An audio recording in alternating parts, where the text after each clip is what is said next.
ఓం శ్రీ గురుభ్యో నమ. ఓం శ్రీ మాత్రే నమ.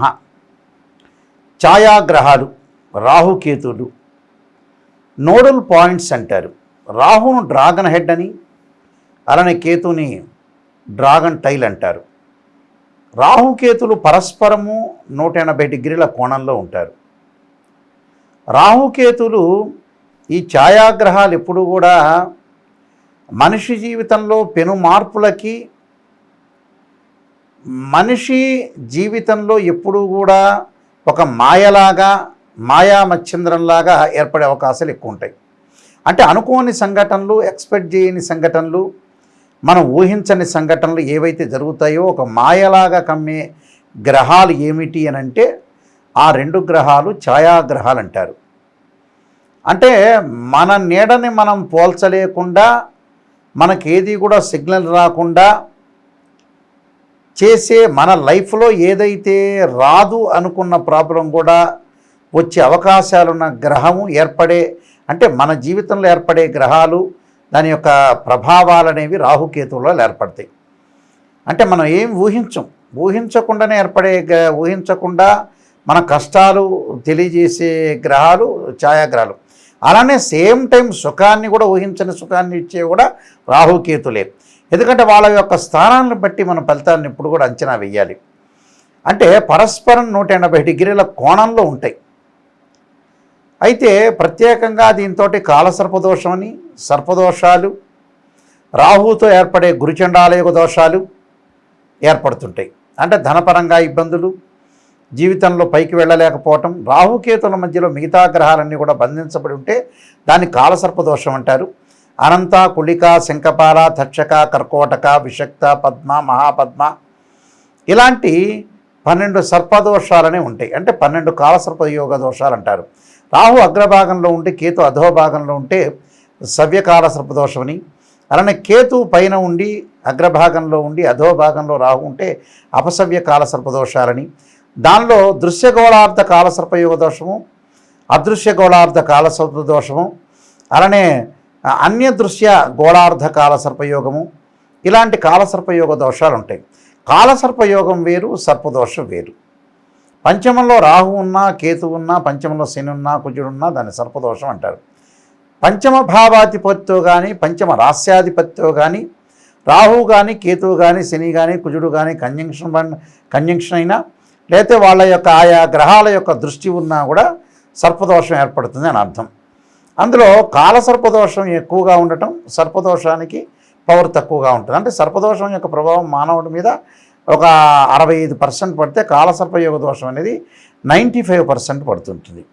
అయితే ఇవన్నీ కూడా ఇప్పుడు మనం చెప్పబోయే ఫలితాలన్నీ కూడా గోచారరీత్యా చెప్పబడే ఫలితాలు అంటారు. సహజంగా ఎవరి రాశి నుంచి వారి రాశికి మనం చూసుకునేటప్పుడు కొన్ని ఫార్ములాస్ ఉంటాయి ఆస్ట్రాలజీలో. ఆ ఫార్ములాలో వాళ్ళ రాశి దగ్గర నుంచి గోచారరీత్యా అనేది జన్మ లగ్నం రీత్యా కాదు, అది గుర్తుపెట్టుకోవాలి. బర్త్ చార్ట్కి గోచారానికి చాలా తేడా ఉంటుంది. ఇక్కడ రాహు తన ఎవరైతే రాశి ఫలాలు చూసుకుంటారో వాళ్ళ రాశి దగ్గర నుంచి రాహు 3, 6, 11 స్థానాల్లో ఉంటేనే రాహు మంచివాడు.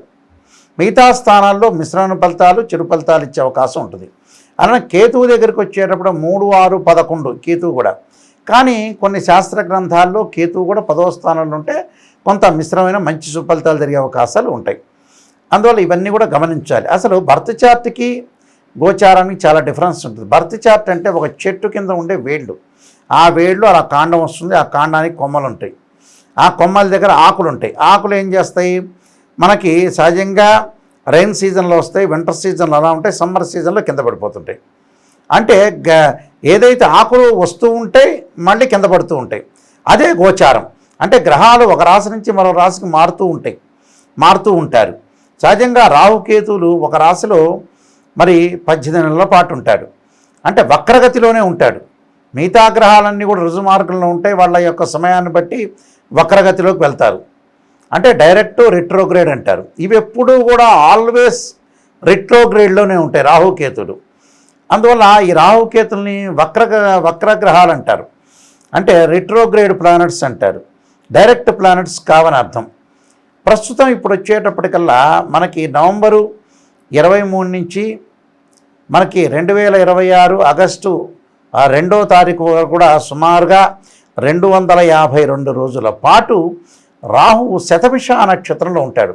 తన సొంత నక్షత్రంలో ఉండటం వల్ల ఎలాంటి ఫలితాలు జరుగుతాయి. అలానే సేమ్ టైం కేతువు కూడా పుబ్బా నక్షత్రంలో ఉంటాడు, అంటే శుక్ర నక్షత్రంలో ఉంటాడు. అప్పుడు ఇక్కడ ఒకటేమో స్వయంగా తన సొంత నక్షత్రంలో ఉండటం, కేతు వచ్చే శుక్ర నక్షత్రంలో ఉండటం జరుగుతుంది. ఇక్కడ రెండూ కూడా రాసులైతే మారవు. రాహు కుంభరాశిలోను, కేతు వచ్చేటప్పుడల్లా సింహరాశిలో సంచారం చేయటం వల్ల ద్వాదశ రాశుల యొక్క ఫలితాలు ఏ విధంగా ఉన్నాయో మనం తెలుసుకుందాం. వృశ్చిక రాశి వాళ్ళకి ప్రధానంగా చతుర్థ స్థానంలో రాహు యొక్క సంచారం తన సొంత నక్షత్రంలో ఉండటం, శతభిష నక్షత్రంలో ఉండటం వల్ల, శని క్షేత్రమైన కుంభరాశిలో ఉండటం వల్ల ఎలాంటి ఫలితాలు జరగబోతున్నాయి.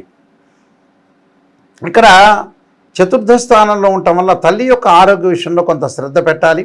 అంటే తల్లియే కాదు, తల్లిదండ్రుల యొక్క ఆరోగ్య పట్ల శ్రద్ధ పెట్టాలి. అలానే వాహనాల మీద వెళ్ళేటప్పుడు కొంచెం జాగ్రత్తగా ఉండాలి. నిష్ణాతులైన వ్యక్తుల యొక్క కలయిక జరుగుతూ ఉంటుంది. కొన్ని చికాకులు కలుగుతాయి. చిత్త చాంచల్యం అంటారు, మానసికంగా వేదన. అంటే ఒక మాట ఇంకో మాట లేకపోవటం, ఇంకో చోట ఇంకో వ్యవహారం లేకపోవటం, మానసికంగా కొంత ఆందోళన చెందుతుంటారు. డిప్రెషన్ గురి కావద్దండి. విదేశాలకు వెళ్ళే అవకాశాలు ఎక్కువ ఉంటాయి.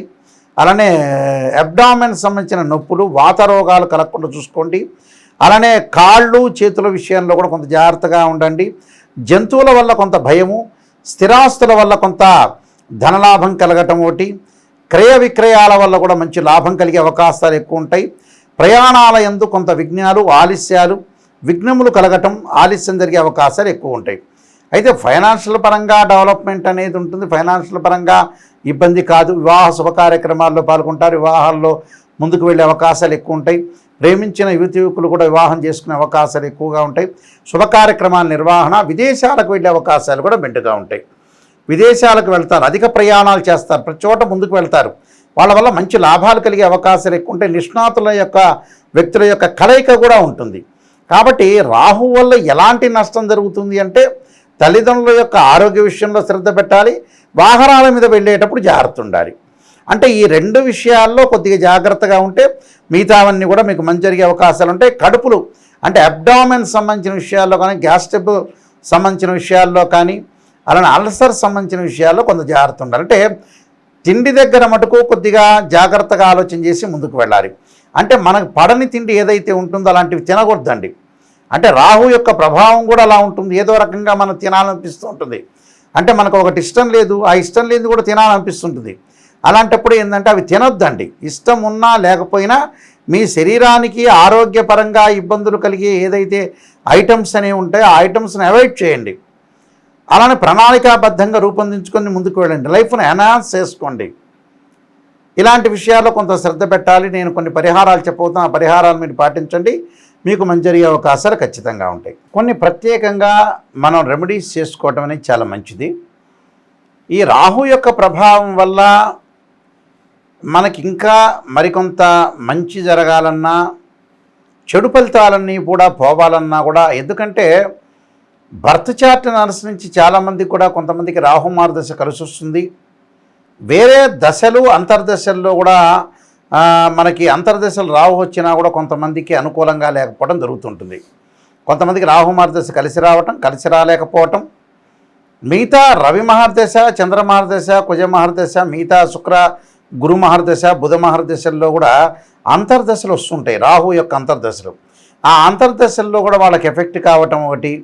అంటే వివాహాలకు సంబంధించిన విషయాల్లో కానీ, అలానే శుక్రరాహుల యొక్క కలయిక, గురు రాహుల యొక్క కలయిక, శుక్రుడు గురువు రాహు నక్షత్రాల్లో ఉండటం, అలానే కేతు నక్షత్రాల్లో ఉండటం జరుగుతుంటుంది జన్మజాతకంలో.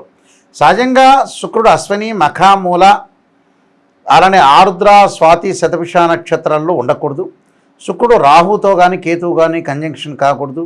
అలానే గురువు అశ్విని, మఖ, మూల, ఆరుద్ర, స్వాతి, శతభిష నక్షత్రంలో ఉండకూడదు. గురు రాహుల యొక్క కలయిక, గురుకేతువుల యొక్క కలయిక ఉండకూడదు. శుక్రుడి మీద రాహు దృష్టి కానీ కేతు దృష్టి కానీ ఉండకూడదు. గురువు మీద కూడా రాహు దృష్టి కానీ కేతు దృష్టి కానీ ఉండకూడదు. అలానే చంద్రకేతువుల యొక్క కలయిక, చంద్రరాహుల యొక్క కలయిక అనేది మంచిది కాదు. సహజంగా చంద్రుడు అశ్విని మఖామూల ఆరుద్ర స్వాతి శతభిష నక్షత్రంలో ఉండకూడదు. ఉండటం వల్ల ఇలాంటి కొన్ని ప్రాబ్లమ్స్ వచ్చే అవకాశాలు ఎక్కువ ఉంటాయి. అంటే ఒక బర్త్ చార్ట్ని మనం పరిశీలన చేసేటప్పుడు అండి, ఇవన్నీ కూడా గోచారరీత్యా చెప్పబడే ఫలితాలు ఎప్పుడు కూడా 20% మాత్రమే సపోర్ట్ చేస్తాయి. గుర్తుపెట్టుకోండి, please note this point. Birth chart అనేది 80% ప్రభావం చూపించే అవకాశం ఉంటుంది. అందువల్ల ఈ 20% అంటే ఏంటంటే, ఎంత కృషి చేసినా కూడా కొంత ఆవగిందంత అదృష్టం అనేది ఉండాలి, ఏదో రకంగా కొంత అదృష్టం కలిగి ఉండాలి అని అంటే గోచారాన్ని చూడాలి. అంటే సూచనలు, ఆర్థిక స్థితిగతులు, ఏ పనులు చేయకూడదు, ఏ పనులు చేయాలి, ఏ పనులు చేస్తే బాగుంటుంది, ఏ పనులు చేయకపోతే బాగుంటుంది అనేది వివేకంతో విచక్షణతో గ్రహించడానికి మార్గం ఏంటంటే జ్యోతిష్శాస్త్రం. జ్యోతిష్యంలో గ్రహాల యొక్క ప్రభావం వల్ల ఇలాంటివి జరుగుతుంటాయి. ఆ సూచనలు చేసుకొని ఎప్పుడప్పటికీ మనం వెళ్తూ ఉన్నాం అనుకోండి, ఆ సూచనను అనుసరించి వెళ్తే మన జీవితం అనేది అనుకూలంగా ఉంటుంది. ఎప్పుడూ కూడా ప్రతి విషయాన్ని కూడా కూలంకషంగా ఆలోచన చేసి ముందుకు వెళ్ళాలి. అంటే లైఫ్ని మనం ఎలా డెవలప్మెంట్ చేసుకోవాలి అనే విషయాల్లో కూడా రాహుకేతుల యొక్క ఛాయాగ్రహాల యొక్క పాత్ర అనేది ప్రాధాన్యత సంతరించుకుంది. కాబట్టి ఖచ్చితంగా ఈ విషయాలన్నీ కూడా ఆలోచన చేయాలి. అలానే రాహువుకి ఎప్పుడు కూడా మనకి బాగా లేకపోతే జన్మజాతకంలో కానీ గోచారరీత్యా అనుకూలంగా లేకపోతే అర్ధకాయ మహావీరం చంద్రాదిత్యమర్ధనం సింహకాకర్ప సంభూతం తం రాహుం ప్రణమామ్యం అనే మంత్రాన్ని, అలానే దుర్గాదేవి యొక్క ఆరాధన చేయాలి. వీలైతే చండీ హోమం లాంటివి చేసుకోవాలి, చండీ పారాయణాలు. అలానే దానికి రాహువుకి అధిదేవత ప్రతిదేవత అంతరిక్ష దేవత అధిష్టాన దేవతలు ఉంటారు, వాళ్ళని కూడా ప్రార్థన చేయాలి. అలానే నాగరాజాయజ్ఞే పృథ్వీధరాయ ధీమే తన్నో సర్పప్రచోదయాత్ అనే మంత్రాన్ని, అలానే నమో అస్తు సర్పేభ్య ఏకేచ పృథ్వీమనో ఏ అంతరిక్షే ద్వితీభ్య సర్పేభ్యో నమః అనే మంత్రాన్ని చక్కగా, అలానే తత్పురుషాయ కద్రువంశాయ ధీమే తన్నో సర్పప్రచోదయాత్ అనే సర్పగాయత్రి మంత్రాలు, నవనాగమండల పూజ, అష్టనాగమండల పూజ, ద్వాదశ నాగమండల పూజలు, రాహుకి మినుములు దానం చేయటం ఖచ్చితంగా చేయాలి. అలానే ప్రదర్శనలు చేయాలి. కేతువుకు అధిష్టాన దేవతల్ని, అధిదేవతల్ని, అంతరిక్ష దేవతల్ని ఆరాధన చేయాలి సహజంగా. అయితే గణపతి యొక్క ఆరాధన, ఓం గం గణపతి నమః మంత్రం చదువుకోవటం, పలాశపు సంకాసం తారకాగ్రమస్తకం రౌద్రం రౌద్రాత్మం ఘోరం తం కేతుం ప్రణమామ్యం అని. కేతు జ్ఞానకారకుడు, రాహు చక్షు పీడా కారకుడు అంటాం మనం. అందువల్లే రాహురిష్టే సంప్రాప్తే రాహు పూజాంచకారయేత్ రాహుధ్యానం ప్రవక్ష్యామి చక్షు పీడోపశాంతి అంటారు. కేతురిష్టే సంప్రాప్తే కేతు పూజాంచకారయేత్ కేతు ధ్యానం ప్రవక్ష్యామి జ్ఞాన పీడోపశాంతి అంటారు. కేతు అధిష్టాన దేవత. అక్కడ గణపతి యొక్క ఆరాధన చేయటం, గరికతోటి ఆరాధన చేయటం, గకార అష్టోత్తరము, వక్రతుండ మహాకాయ కోటిసూర్య సమప్రభ నిర్విఘ్నము కుర్మే దేవ సర్వకార్యేషు సర్వదా అంటారు. గణపతి యొక్క ప్రార్థన చేయాలి. కేతువుకి ఉలవలు దానం చేయాలి. చిత్రవర్ణానికి సంబంధించిన వస్త్రాన్ని దానం చేయటం వల్ల మనకు మంచి జరిగే అవకాశం ఉంటుంది. 2 జంట సర్పాలని ఆరాధన చేయాలి. రాహుకేతుల యొక్క పూజ చేయాలి. వీలైతే రాహుకేతుల యొక్క హోమం, ఛాయాగ్రహ హోమం అంటారు. అలానే సర్పసూక్త పాశుపతాశ్రుద్రాభిషేకం 10 శివలింగాలతోటి అభిషేకం చేయటం, ఇలాంటి రెమెడీస్ అన్నీ కూడా చాలా చెప్పబడింది. ఈ రెమెడీస్ అన్నీ కూడా మీరు చేయొచ్చు. కానీ బర్త్ చార్ట్ను చూపించుకోవటం చాలా ఇంపార్టెంట్. గోచారానికంటే కూడా చాలామంది అడుగుతుంటారు, గురువుగారు మాకు మేషరాశి వాళ్ళకి ఇలా ఉంటుంది. అందరికీ మేషరాశి వాళ్ళందరికీ అలా జరగదు. మేము చెప్పినట్టుగా ఖచ్చితంగా ఇక్కడ బర్త్ చార్ట్ను చూపించుకోవాలి. చూపించుకుంటేనే రాశిచక్రము, నవాంశకము, భావచక్రము, ఈ 12 చక్రాల D16 చార్ట్స్ అవన్నీ కూడా మనం చూడాలి. దశలు, అంతర్దశలు, మ్యాథమెటికల్ క్యాలిక్యులేషన్స్ వేయాలి.